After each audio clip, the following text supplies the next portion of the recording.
Hello दोस्तों, मैं किफ़न यादव स्वागत करता हूं आपका। आज हम पढ़ने वाले हैं 26 जून 2021 के मोस्ट इम्पॉर्टेंट करंट अफेयर। तो लेट्स स्टार्ट। आज का जो हमारा पहला क्वेश्चन है, हाल ही में किस राज्य सरकार ने स्टूडेंट क्रेडिट कार्ड योजना को लागू करने की मंजूरी दे दी है? तो इसका जो राइट आंसर हो जाएगा सी, पश्चिम बंगाल की राज्य सरकार ने स्टूडेंट क्रेडिट कार्ड योजना लागू करने की मंजूरी दे दी है। तो दोस्तों ये क्या है स्टूडेंट क्रेडिट कार्ड योजना? तो इसके तहत जो भी पश्चिम बंगाल का छात्र उच्च अध्ययन करना चाहता है और उसके लिए ऋण लेना चाहता है, तो इसके तहत 10 लाख रुपए तक का छात्रों को ऋण उपलब्ध कराया जाएगा। और इसमें जो ब्याज दर होगी वो 4% होगी दोस्तों। और अगला जो बात करें, इसमें यदि कोई छात्र भारत के साथ साथ यदि विदेश में भी पढ़ना चाहता है तो उसको भी ऋण उपलब्ध कराया जाएगा। अगला जो बात करें, इसमें जो ऋण चुकाना पड़ेगा वो दोस्तों नौकरी लगने के बाद, छात्र की नौकरी लगने के बाद उसे ऋण चुकाने के लिए 15 साल तक का समय दिया जाएगा। तो ये है स्टूडेंट क्रेडिट कार्ड योजना, जिसके माध्यम से छात्रों को ऋण दिया जाएगा। तो ये पश्चिम बंगाल सरकार द्वारा लॉन्च किया गया है। तो पश्चिम बंगाल के बारे में देख लेते हैं। तो इंडिया के मैप में देखें तो पश्चिम बंगाल कुछ इस प्रकार से ऐसे लोकेटेड है इंडिया के मैप पे। तो देख लेते हैं, यहाँ पास होता है दोस्तों पश्चिम बंगाल, वेस्ट बंगाल, जिसकी जो पूर्वी सीमा लगती है वो बांग्लादेश के साथ लगती है। और इसकी जो पूर्व उत्तरी सीमा जो लगती है वो लगती है सिक्किम के साथ, और इसकी जो पूर्व और उत्तर पूर्व की जो सीमा लगती है वो असम और भूटान के साथ लगती है। इसकी जो पश्चिमी सीमा लगती है वो झारखंड और बिहार के साथ लगती है दोस्तों। और अगला जो बात करें, पश्चिम जो नॉर्थ वेस्ट की सीमा लगती है वो नेपाल के साथ लगती है। और इसकी जो दक्षिणी सीमा लगती है वो लगती है बे ऑफ बंगाल, बंगाल की खाड़ी से लगती है। अगला जो बात करें दोस्तों, यहाँ का जो DLR नंबर है, DLR नंबर वो है 234216। यहाँ मतलब डिस्ट्रिक्ट जो है 23 हैं, 42 लोकसभा की सीटें हैं और 16 जो हैं वो हैं राज्यसभा की सीटें। अगला जो बात करें दोस्तों, यहाँ का जो विधानमंडल वो एक सदनी है। हालांकि यहाँ की सरकार ने विधान परिषद गठन करने के लिए मंजूरी दी थी, अपील की थी, लेकिन अभी तो इसका कोई नतीजा नहीं निकला है। हालांकि अभी यहाँ एक सदनी ही विधानमंडल है। बात करें यहाँ केवल क्या है, अभी विधानसभा है और विधानसभा की हाल ही में यहाँ इलेक्शन हुए हैं। तो ये याद रखिएगा दोस्तों, 294 सीटें हैं। अगला जो बात करें दोस्तों, यहाँ के जो CM हैं वो हैं ममता बनर्जी तीसरे कार्यकाल की CM बनी हैं। पहली बार जो बनी थी 2011 से 2016 के बीच, 2016 तक, और दूसरी बार जो बनी थी 2016 से 2021 तक, और तीसरी बार जो बन गई है 2021 से 2025 तक। अगला जो बात करें, ये किस पार्टी से बिलोंग करती हैं? तो TMC, तृणमूल कांग्रेस से बिलोंग करती हैं। अगला जो बात करें, यहाँ के गवर्नर जो है जगदीप धनखड़ है दोस्तों, यहाँ के गवर्नर। और अगला जो बात करें, कलकत्ता उच्च न्यायालय यहाँ ही है। और कलकत्ता उच्च न्यायालय के अंतर्गत ही केंद्र शासित प्रदेश अंडमान निकोबार भी आता है, और जिसके मुख्य न्यायाधीश जो हैं वो है न्यायमूर्ति राजेश बिंदल। अगला जो बात करें दोस्तों, यहाँ की जो राजधानी है पश्चिम बंगाल की वो कलकत्ता ही है, कलकत्ता, जिसे डायमंड हार्बर के रूप में भी जाना जाता है। अगला जो बात करें, इसे भारत का टॉलीवुड भी कहा जाता है। अगला जो बात करें दोस्तों, कलकत्ता के बारे, वेस्ट बंगाल के बारे में कुछ इम्पोर्टेंट करंट अफेयर्स जो हाल ही में चर्चित रहे हैं, तो उसके बारे में बात करें तो हाल ही में यहाँ की सरकार ने एक योजना लॉन्च की थी, कृषक बंधु योजना किसानों की आय दुगनी करने के लिए लॉन्च की गई थी, ये याद रखिएगा। और एक है दुआरे राशन योजना हाल ही में लॉन्च की गई थी पश्चिम बंगाल की सरकार द्वारा। इसके तहत क्या होगा, मासिक डिलीवरी की जाएगी घर के पास ही राशन की। अगला जो बात करें, इसमें एक लक्ष्मी लक्ष्मी भंडार योजना ये वेस्ट बंगाल के सरकार द्वारा ही लॉन्च की गई थी। इसके तहत समान वर्ग की महिलाओं को 500 रुपये मासिक भत्ता और एफटी और एफसी महिलाओं को क्या दिया जाएगा, 1000 रुपये तक का मासिक भत्ता दिया जाएगा। अगला जो बात करें दोस्तों वेस्ट बंगाल के बारे में ही, तो हाल ही में इसने विधान परिषद बनाने के लिए मंजूरी दी थी वेस्ट बंगाल ने। अगला जो बात करें दोस्तों एक बुक है बंगाल इलेक्शन 2021, जिसको किसके द्वारा लिखा गया था, दीप हल्दर जी के द्वारा लिखा गया था। अगला जो बात करें दोस्तों 5 रुपये में भरपेट खाना खाने के लिए पश्चिम बंगाल सरकार ने ही माँ योजना की शुरुआत की थी। तो ये था दोस्तों कुछ important current affairs West Bengal के बारे में। बढ़ते हैं अगले क्वेश्चन में, वो है हाल ही में स्वास्थ्य प्रणाली में सुधार करने के लिए किस भारतीय राज्य ने विश्व बैंक के साथ 32 मिलियन अमेरिकी डॉलर का समझौता किया है। तो ये किया है दोस्तों ऑप्शन डी, मिजोरम राज्य सरकार ने अपने यहाँ की चिकित्सा और स्वास्थ्य प्रणाली में सुधार के लिए 32 मिलियन अमेरिकी डॉलर का समझौता किया है वर्ल्ड बैंक के साथ। तो अगला जो बात करें दोस्तों मिजोरम ने किया है, तो मिजोरम ये भारत का पूर्वोत्तर राज्य है और मिजोरम की इंडिया के मैप में देखें लोकेशन तो कहाँ पास लोकेटेड होता है। तो मैं इंडिया का मैप बना लेता हूँ। तो इंडिया के मैप में कुछ यहाँ पास लोकेटेड होता है दोस्तों मिजोरम, यहाँ पास लोकेटेड होता है मिजोरम। इधर साइड जो सबसे पहले होता है यहाँ असम होता है, यहाँ अरुणाचल प्रदेश होता है, यहाँ नागालैंड होता है, यहाँ मणिपुर होता है और यहाँ मिजोरम होता है, यहाँ होता है मेघालय और यहाँ होता है त्रिपुरा।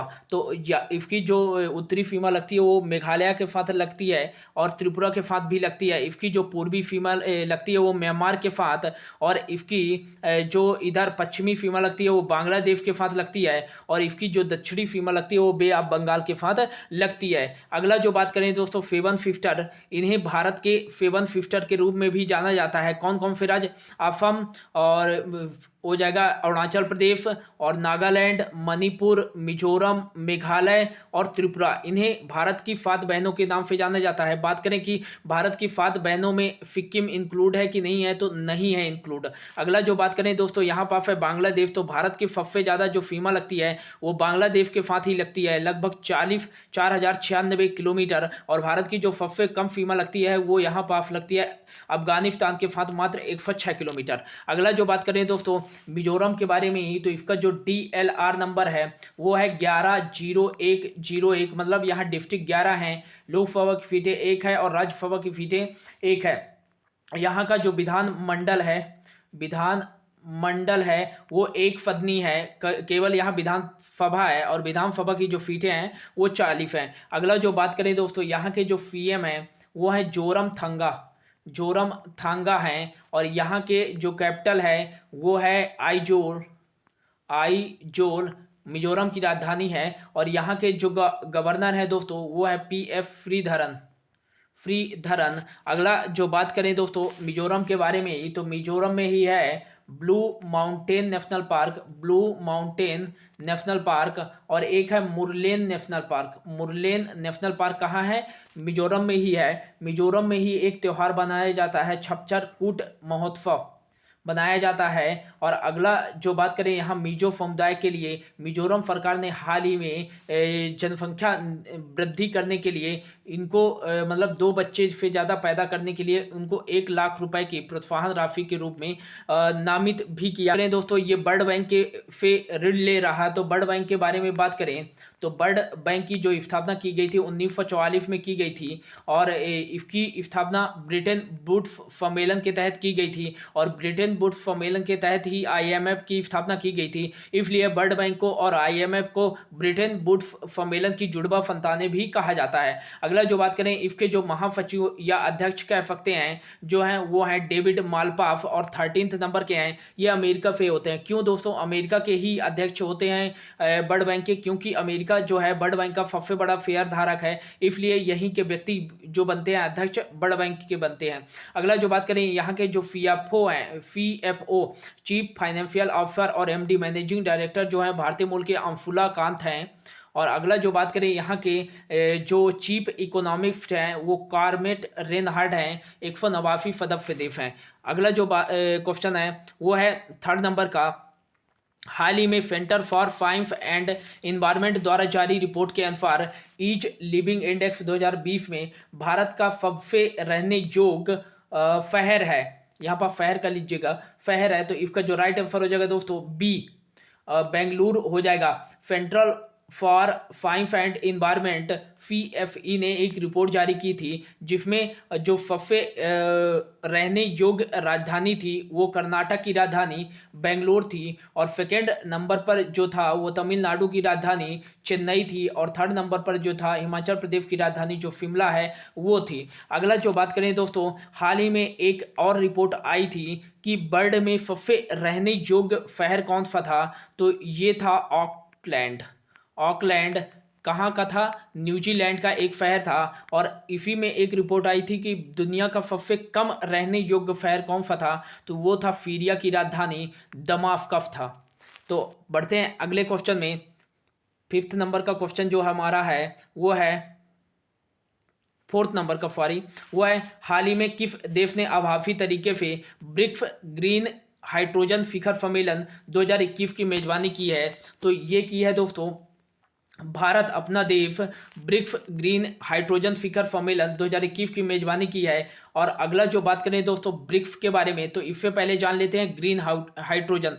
ग्रीन हाइड्रोजन होता क्या है दोस्तों? तो जो हाइड्रोजन अक्षय ऊर्जा का प्रयोग करके उत्पादित किया जाता है, अक्षय ऊर्जा का प्रयोग करके उत्पादित किया जाता है। अब ये अक्षय ऊर्जा क्या होता है? जो प्राकृतिक ऊर्जा होते हैं दोस्तों, जिनसे प्रदूषण क्या होता है, कम फैलता है या फैलता ही नहीं है, जैसे पवन ऊर्जा हो गया, सौर ऊर्जा हो गया, इनसे जो हम हाइड्रोजन उत्पादित करते हैं उसी हाइड्रोजन को क्या बोलते हैं? ग्रीन हाइड्रोजन कहते हैं। अब हाइड्रोजन के बारे में बात कर लेते हैं दोस्तों।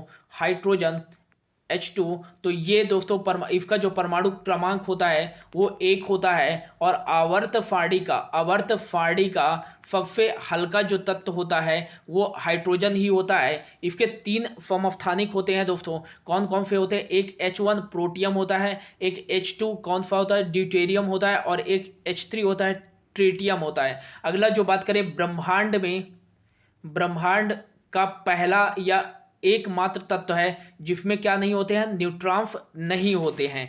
अगला जो बात करें दोस्तों ब्रिक्स के बारे में, तो ब्रिक्स की बैठक हुई है, तो ब्रिक्स के बारे में बात करें तो इसका जो फुल फॉर्म हो जाएगा, B फॉर हो जाएगा ब्राजील, R फॉर हो जाएगा रशिया, I फॉर हो जाएगा अपना देश इंडिया, C फॉर हो जाएगा चाइना, और F फॉर हो जाएगा क्या हो जाएगा? South Africa. 2009 में इसकी स्थापना की गई थी दोस्तों, और पहले यह ब्रिक के रूप में जाना जाता था, लेकिन 2010 में जो इसका सदस्य देश बना वो साउथ अफ्रीका बना, और तब से यह ब्रिक्स के रूप में जाना जाने लगा। साउथ अफ्रीका ने पहली बार जो भाग लिया था वो 2011 में भाग लिया था चीन में हुए सम्मेलन में, और पहली बार जो पूर्ण रूप से सदस्य बना था 2011 में, और सदस्य बन गया था 2010 में ही। अगला जो बात करें दोस्तों ब्रिक्स का जो पहला समिट हुआ था वो रूस में आयोजित किया गया था 2009 में। और अगला जो बात करें ये जो है ये किस नंबर की समिट है? ब्रिक्स 13th नंबर की। कौन से नंबर की है? 13th नंबर की ब्रिक्स की समिट है जो 2021 में, और इसकी प्रेसिडेंटी जो अध्यक्षता कर रहा है वो अपना देश ही भारत। इसके पहले जो 12th नंबर की हुई थी वो रूस में हुई थी, कैंसिलेट कर दी गई थी, और इसका जो हेडक्वार्टर है शंघाई चाइना में है। और अगला जो बात करें ब्रिक्स ने ही दोस्तों एक ब्रिक्स बैंक की भी स्थापना की है, ब्रिक्स डेवलपमेंट बैंक, जिसको NDB के रूप में भी जाना जाता है, और इसका जो मुख्यालय है वो शंघाई चाइना में है।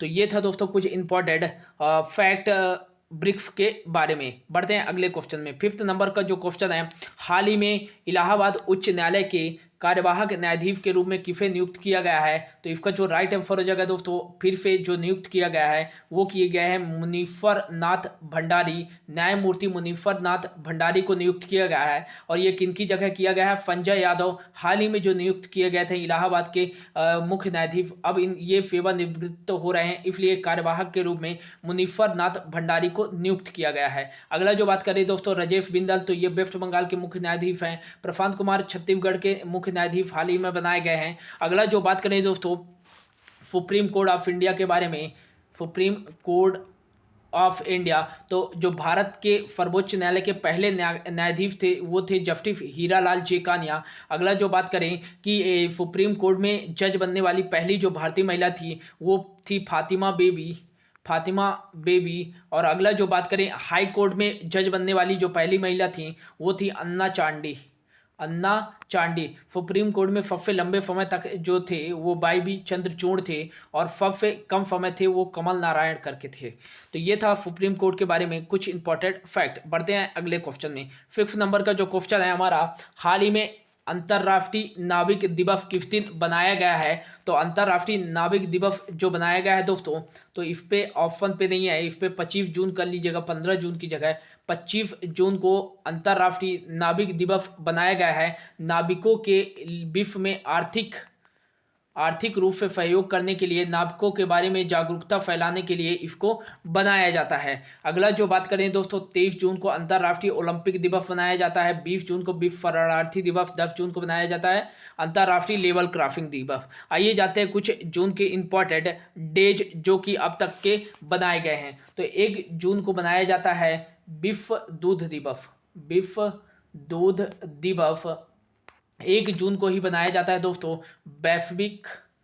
वैश्विक माता पिता का अंतर्राष्ट्रीय दिवस। 3 जून को बनाया जाता है विश्व साइकिल दिवस। 4 जून को बनाया जाता है आक्रामकता के शिकार बच्चों का अंतर्राष्ट्रीय दिवस।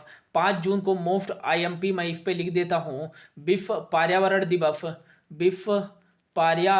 दिवस। और इसकी थीम क्या थी? Ecosystem restoration. पहली बार 5 जून 1974 को बनाया गया था और इस साल का जो मेजबान कंट्री था वो था पाकिस्तान। अगला जो बात करें 6 जून को जो बनाया जाता है दोस्तों, तो 6 जून को बनाया जाता है विश्व कीट दिवस। 6 जून को बनाया जाता है संयुक्त राष्ट्र का रूसी भाषा दिवस। 7 जून को ये भी IMP कर लीजिएगा, विश्व खाद्य सुरक्षा दिवस। 8 जून को जो बनाया जाता है दोस्तों विश्व महासागर दिवस। और 8 जून को ही बनाया जाता है विश्व ब्रेन ट्यूमर दिवस। अगला जो बात करें 9 जून को जो बनाया जाता है वो बनाया जाता है विश्व प्रत्यायन दिवस। अगला जो बात करें 10 जून को बनाया जाता है अंतर्राष्ट्रीय लेवल क्रॉसिंग दिवस। और 12 जून को बनाया जाता है दोस्तों बाल श्रम के खिलाफ विश्व दिवस व निषेध दिवस। 14 जून को बनाया जाता है विश्व रक्तदाता दिवस, ये भी इंपॉर्टेंट है, रक्तदाता दिवस। अगला जो बात करें 13 जून को यहाँ पर लिख लीजिएगा दोस्तों, 13 जून को बनाया जाता है अंतर्राष्ट्रीय एल्बिनिज्म जागरूकता दिवस। 15 जून को बनाया जाता है वैश्विक पवन दिवस। 15 जून को ही बनाया जाता है आसियान का डेंगू दिवस। और 16 जून को बनाया जाता है दोस्तों, 16 जून को अंतर्राष्ट्रीय पारिवारिक प्रेषण दिवस। और 17 जून को बनाया जाता है विश्व मगरमच्छ दिवस। 18 जून को बनाया जाता है विश्व गैस्ट्रोनॉमी डे। और 18 जून को बनाया जाता है अंतर्राष्ट्रीय पिकनिक दिवस। और 19 जून को बनाया जाता है विश्व फिक्कल फेल दिवस। 20 जून को बनाया जाता है दोस्तों विश्व शरणार्थी दिवस। और 21 जून को बनाया जाता है मोस्ट इम्पॉर्टेंट, 21 जून को बनाया जाता है दोस्तों विश्व हाइड्रोग्राफी दिवस। और 21 जून को ही बनाया जाता है विश्व मानवतावादी दिवस। और 21 जून को ही बनाया जाता है विश्व संगीत दिवस। 21 जून को ही बनाया जाता है दोस्तों अंतर्राष्ट्रीय जल विज्ञान दिवस। और मोस्ट इम्पॉर्टेंट एक याद रखिएगा, 21 जून को ही बनाया जाता है अंतर्राष्ट्रीय योगा दिवस, जिसकी थीम थी इस साल की योगा फॉर वेलनेस। अगला जो बात करें 23 जून को बनाया जाता है, तो 23 जून को बनाया जाता है दोस्तों संयुक्त राष्ट्र का लोक सेवा दिवस। और 23 जून को ही बनाया जाता है अंतर्राष्ट्रीय ओलंपिक दिवस। और 23 जून को ही बनाया जाता है अंतर्राष्ट्रीय विधवा दिवस, वर्ल्ड विंडो डे। और 25 जून को बनाया गया अंतर्राष्ट्रीय नाभिक दिवस। बढ़ते हैं अगले क्वेश्चन में। 7 नंबर का जो क्वेश्चन है, हाल ही में आईसीसी रैंकिंग 2021 के अनुसार विश्व के नंबर 1 ऑलराउंडर कौन बन गए हैं? तो इसका जो राइट आंसर हो जाएगा वो बने हैं रविंद्र जडेजा। हाल ही में आईसीसी रैंकिंग आई है और इसके जो विश्व के नंबर 1 ऑलराउंडर बने हैं वो कौन बने हैं? रविंद्र जडेजा। ये भारत के लिए खेलते हैं और आईपीएल में सीएसके चेन्नई सुपर किंग के लिए खेलते हैं।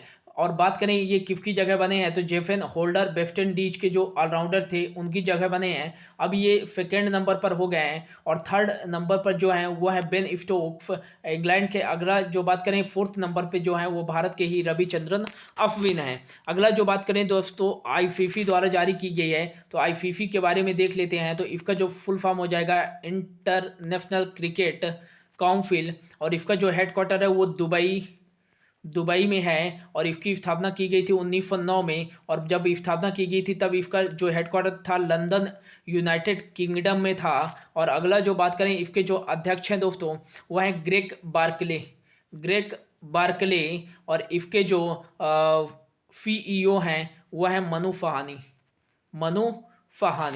बढ़ते हैं अगले क्वेश्चन पे। अगला जो क्वेश्चन है हमारा 8 नंबर का वह है हाल ही में आईसीसी टेस्ट चैंपियन 2021 का किताब किस टीम ने जीता है? तो इसको जो राइट आंसर हो जाएगा दोस्तों वो जीता है न्यूजीलैंड की टीम ने जीता है आईसीसी टेस्ट चैंपियनशिप 2021 का किताब। अगला जो बात करें दोस्तों आईसीसी टेस्ट चैंपियनशिप ये कहाँ आयोजित की गई थी? तो इंग्लैंड में आयोजित की गई थी। और अगला जो बात करें इसमें जो प्लेयर ऑफ द मैच का पुरस्कार दिया गया है वो दिया गया है काइल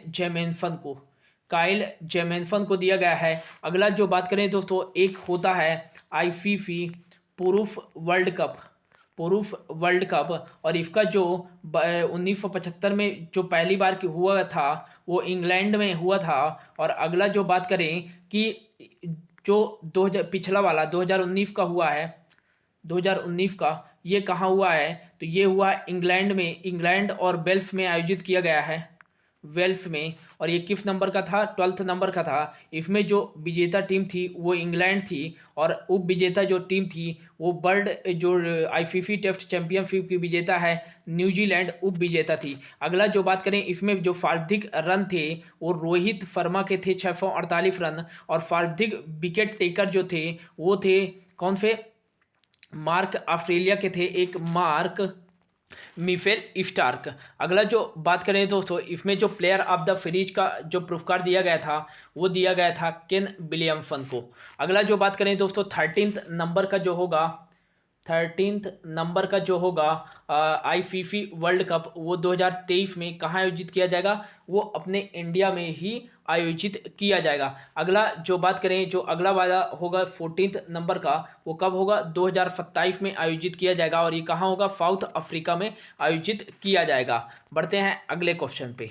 अगला जो क्वेश्चन है 9th नंबर का और लास्ट क्वेश्चन है, हाल ही में किरण रिजिजू द्वारा लॉन्च किए गए लक्ष्य 13 सामने है शीर्षक से भारत का ओलंपिक थीम गीत के गायक कौन हैं? तो ये ओलंपिक गीत 2020 के लिए टोक्यो ओलंपिक के लिए गाया गया है भारतीय टीम के द्वारा। लक्ष्य 13 सामने है और इसके जो गायक हैं दोस्तों वह है मोहित चौहान। अगला जो बात करें ओलंपिक के बारे में दोस्तों तो ये 2020 का ओलंपिक होने वाला है टोक्यो ओलंपिक्स। हालांकि 2021 में हो रहा है लेकिन 2020 में कोविड पेंडेमिक के कारण इसको स्थगित कर दिया गया था। अब 2020 के नाम से ही होगा 2021 में टोक्यो में जापान की राजधानी। और ये किस नंबर का होगा दोस्तों? तो ये हो जाएगा 32वें नंबर का। अगला जो बात करें दोस्तों टोक्यो ओलंपिक के बारे में ही, तो टोक्यो ओलंपिक से एक इम्पॉर्टेंट फैक्ट निकल के आता है भारत के लिए, वो है इनमें से कुछ नाम है दोस्तों। एक तो लिख लीजिएगा भवानी देवी मोस्ट इम्पॉर्टेंट, एक है नेत्रा कुमानन और एक है बिनेश फोगाट और एक जो है वो है फरद कमल। तो ये जो भवानी देवी है दोस्तों वो टोक्यो ओलंपिक के लिए क्वालिफाई करने वाली भारत की पहली महिला तलवारबाज। अगला जो बात करें नेत्रा कुमानन टोक्यो ओलंपिक के लिए क्वालिफाई होने वाली पहली भारतीय महिला नाविक हैं। और अगला जो बात करें, विनेश फोगाट टोक्यो ओलंपिक के लिए क्वालिफाई करने वाली पहली महिला रेफलर हैं। और फरहत कमल ओलंपिक क्वालिफाई करने वाले टोक्यो ओलंपिक पहले भारतीय पुरुष टेबल टेनिस के खिलाड़ी हैं। अगला जो बात करें दोस्तों ओलंपिक, तो ओलंपिक का जो पहली बार आयोजन किया गया था 1896 में यूनान के एथेंस शहर में आयोजित किया गया था। और अगला जो बात करें कि पिछला वाला जो आयोजित किया गया था वो 2016 में 31वें नंबर का था। और ये कहाँ किया गया था? ब्राज़ील के रियो डी जेनेरियो में। इसमें साक्षी मलिक ने जो कि रेफलिंग से ही संबंधित हैं, इन्होंने पदक जीता था और एक पदक जीता था। पीवी सिंधु ने, भारत को 2 पदक मिले थे। अगला जो बात करें दोस्तों 32वां नंबर का तो आपको बता ही दिया कि टोक्यो में खेला जाएगा। और 33वें नंबर का जो होगा दोस्तों वो 2020 के बाद 2024 में ये कहाँ खेला जाएगा? पेरिस फ्रांस में खेला जाएगा। और 34वें नंबर का जो होगा दोस्तों वो 2028 में, और ये कहाँ खेला जाएगा? यूएफए के लॉस एंजलिस में खेला जाएगा। और 35वें नंबर का हाल ही में आईओसी ने इंटरनेशनल ओलंपिक कमेटी ने ये डिसाइड किया है कि 35वें नंबर का 2032 का जो होगा ओलंपिक वो ब्रिस्बेन ऑस्ट्रेलिया में आयोजित किया जाएगा। तो ये था दोस्तों आज 26 जून 2021 के most important current affairs. Hope आपको अच्छा लगा होगा। Thank you so much for your watching.